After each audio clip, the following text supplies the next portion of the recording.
Pickpockets often work in busy and enclosed areas, such as buses and tubes. Now, this gives them a great opportunity to get very close to you and your belongings.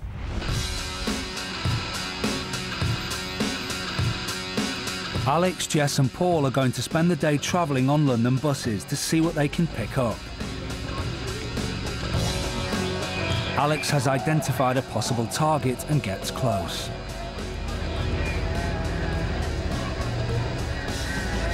Excuse me. Sorry.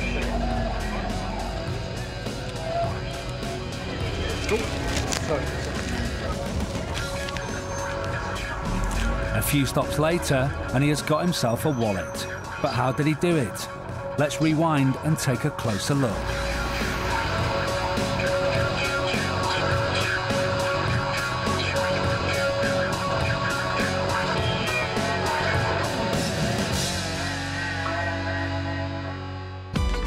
Alex looks like a normal commuter reading the paper and positions himself as close as possible to the mark.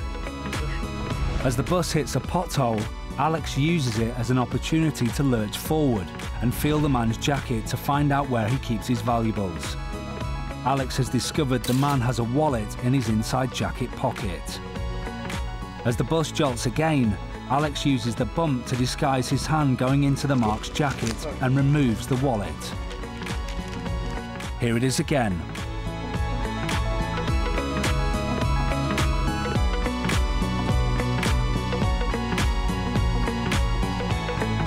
Alex then deftly wraps the wallet up inside his newspaper and gets off the bus at the next stop.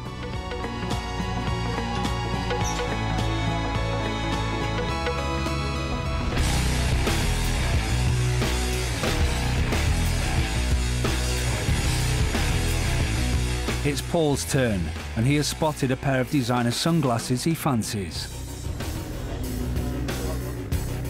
For a practice pickpocket, those glasses will be gone in the blink of an eye.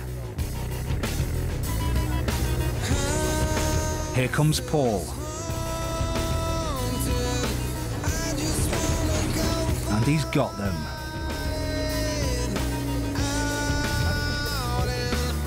So, if you missed it like the mark did, let's go back and take a closer look.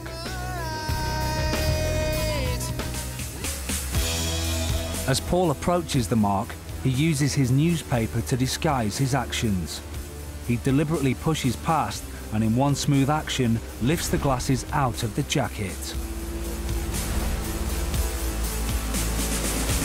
If things can be lifted that easily, it explains why pickpocketing features so high on the list of city crimes in the UK.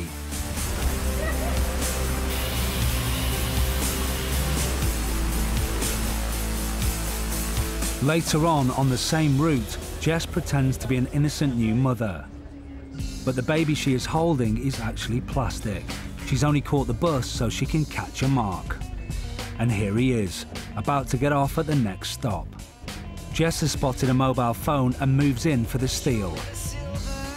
The baby acts as cover and is also an ideal hiding place for the mobile phone. The mark doesn't suspect a thing. If you missed it, here it is again.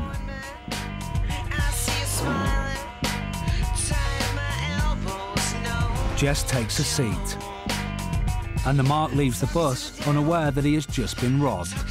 The bus makes an unlikely getaway vehicle, but it's worked for Jess. So, what can you do to prevent your pockets being picked?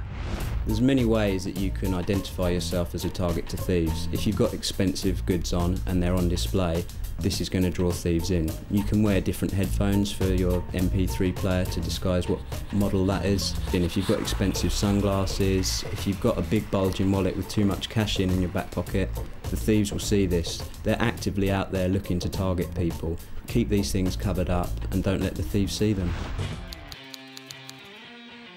Alex is on his way to this cafe bar. It's the lunchtime rush and Alex takes his time to find his targets. We've got it covered so you'll see what these customers miss. Alex is almost spoilt for choice because this scam is the jacket pickpocket. First, Alex is going to have a pot for the centre pocket. Then he intends to go for the top pocket, and finally his third choice is the bottom pocket. All of them are going to be played for from this table. First, he positions himself. Now he checks his target. He makes sure he doesn't arouse any suspicion by reading his newspaper.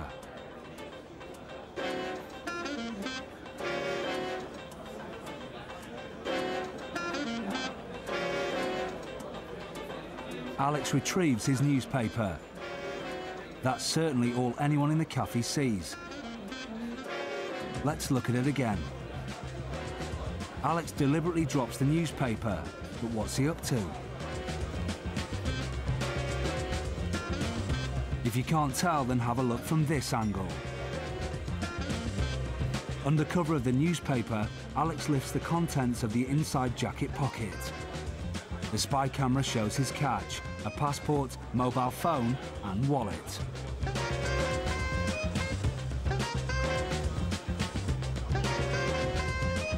Alex coolly hides his hoard before calmly leaving the table, his crime undetected.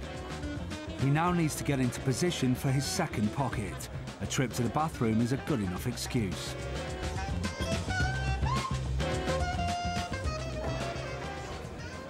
Alex returns and with nerves of steel sits just a metre away from his first victim.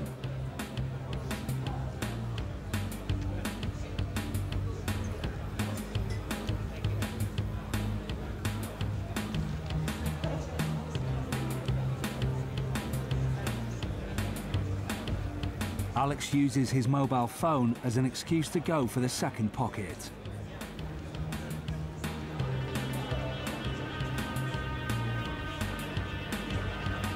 Let's look at that again.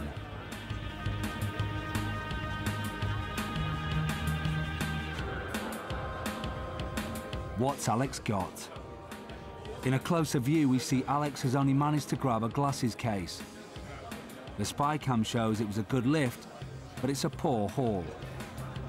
He won't be happy with that, so he's off to get a beer from the bar, a handy excuse for repositioning himself for pocket number 3. What kind of beer do you have in a bottle? Alex is back at the table and is lining up his next pocket.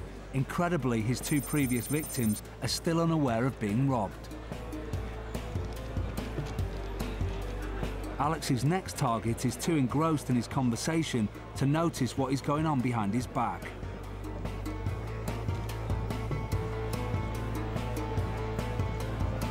And he's off. Straight away, he's grabbed a mobile phone. The spy camera shows his nimble fingers at work. But Alex has also caught some mints. With almost breathtaking cheek, he puts them back and still goes unnoticed. He manages to pick the victim's travel card. So with the prospect of not having to walk home, Alex prepares to leave.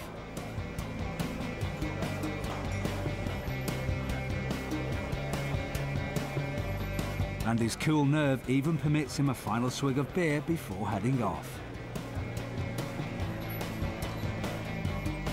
So, Alex's tally for one lunchtime's pickpocketing adds up to potentially more than £2,000 in stolen cards, cash and goods. We won't mention the glasses case. Alex and Paul are both busy casing the joint, looking for a potential mark. Pickpockets often like to work in pairs, with one looking for the target and the other doing the lift. Despite the amount of bags that are being left exposed in this station today, the boys are looking to lift a wallet. And all they need to perform this hit is a piece of newspaper and some chalk. This is known as the Phantom Wallet.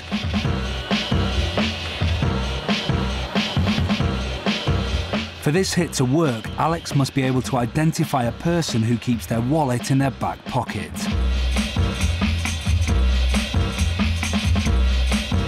Alex has spotted someone patting his back pocket and moves in. Now it's Alex's job to make sure Paul knows who the target is and where the wallet is. And this is done with the age-old trick of using a bit of chalk.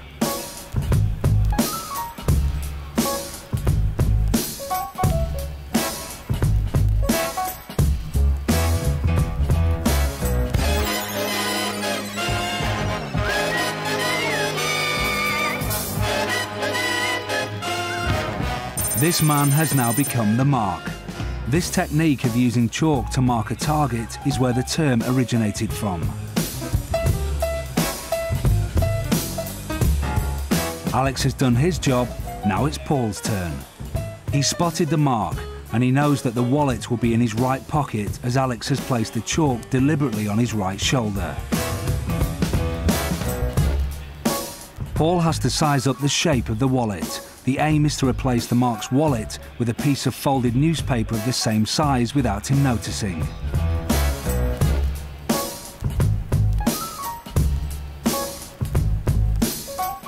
One bump is all it takes. If you missed it like the mark did, here it is again.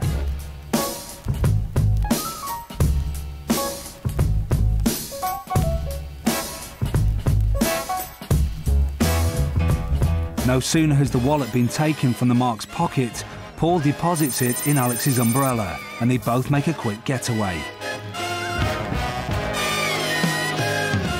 The mark now has a worthless piece of paper in his back pocket, but it still feels like he's got his wallet. And it's only when he tries to buy something that he finds out that he's been robbed. Somebody pushed me.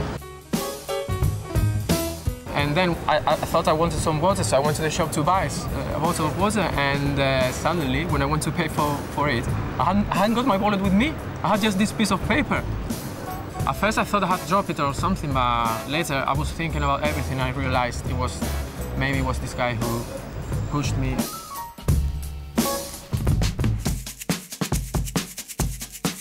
Alex is on the lookout for someone to lend him a hand. And this man is about to become the Good Samaritan. Alex hasn't really hurt himself. This is all play acting. Oh. Excuse me, mate.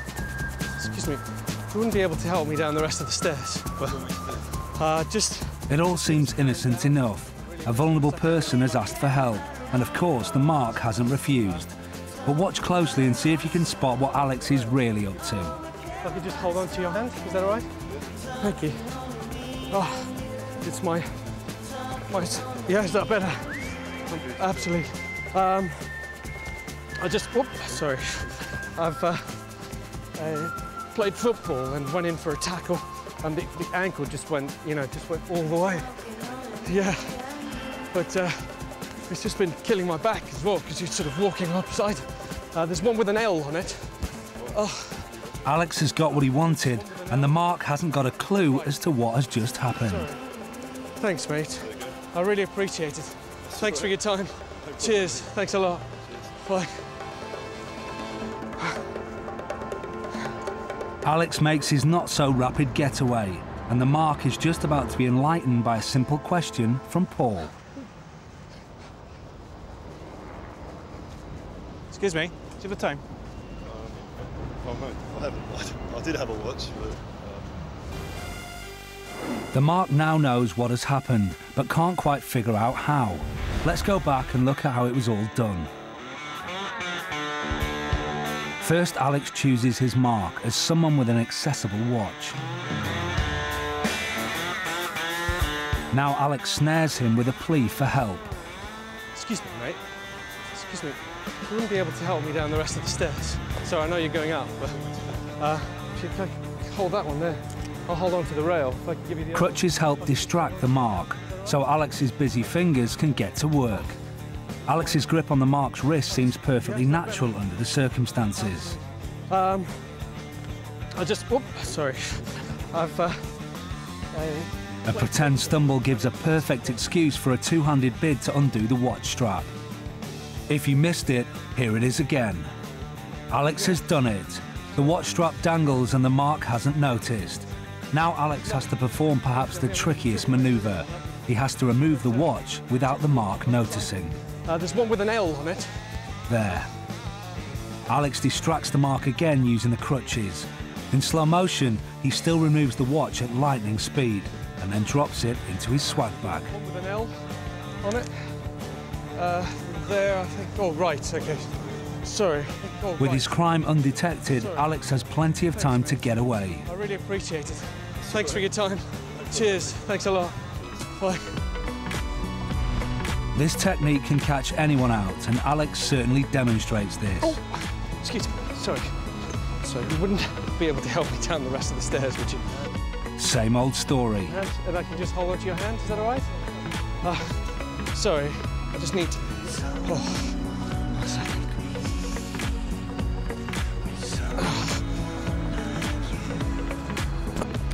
Oh, sorry.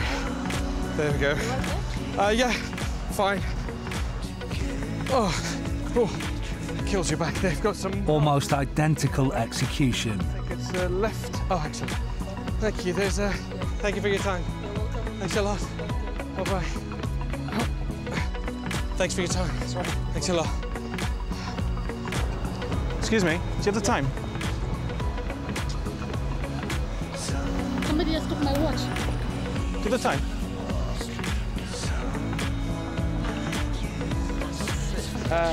No, sorry. Our victims can only look on helplessly. Too late for them, Alex is revealed as a con man.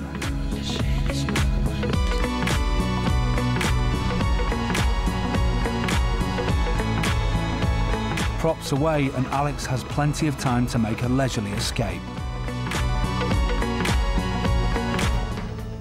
Pickpockets are always looking for new ways to get close to their victims. And there's nothing that achieves that better than a good, old-fashioned uniform. Who's going to work a treat, all right? Ready to go.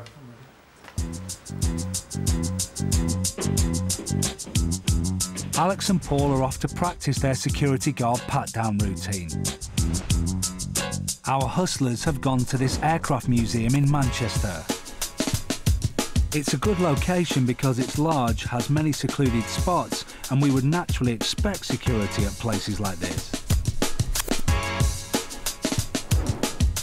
Jess will be helping the boys out later, but first, Alex and Paul find a part of the museum that isn't being watched by the real security guards. Whilst no one is watching, they put on their fake uniforms, with a little bit of help. Excuse me, madam. Can I just take my hat? Just take... Thank you so much. Thank you so much. Move along. All right. Let's get into character. Now fully kitted out as security guards, all they have to do is wait, and it's not long before their first victim arrives. Excuse me. Could I ask you to come over here for just a second, please? Routine security check. May I look inside your bag? Because he is wearing a security guard's uniform, she allows Paul to delve into her bag. Do you have anything sharp in here at all? Anything I should be aware of? Anything in your back pockets here at all? No. No? Nothing in your back pockets? No. While Alex distracts the mark, Paul takes her purse out of the bag. Just see if there's anything here. Okay. I'll use that. No problem. Thank you. Thanks very much for your help. Bye-bye. An easy steal. Now Jess comes into play. Excuse me.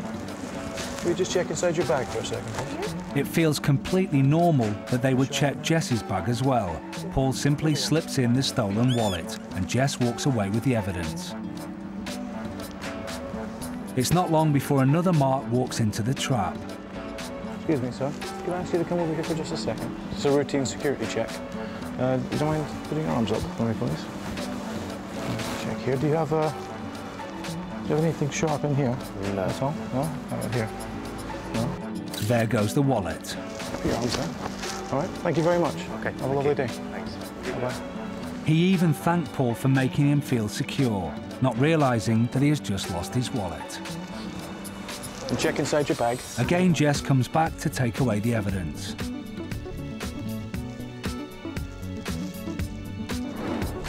As the next mark approaches, it's time for Alex to practice his distraction techniques and empty this guy's pockets. Like this for me. Thank you. Have you got anything in your pockets? Nothing in here? Just my phone and my wallet. Open your phone. Wallet number 3. Alex distracts the mark's attention while he passes his phone straight over his shoulder. Thank you for your help. Okay. Thanks a lot. Staying too long could arouse suspicion. It's time the hustlers made a clean getaway.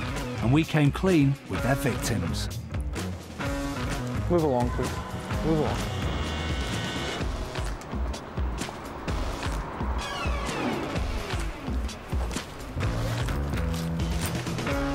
My purse is in my bag.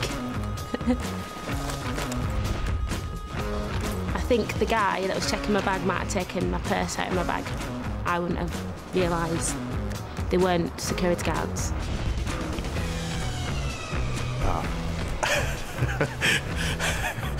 Right.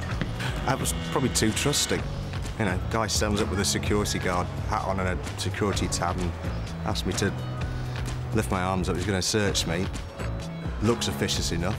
I was like, trusting, too trusting. More fool me.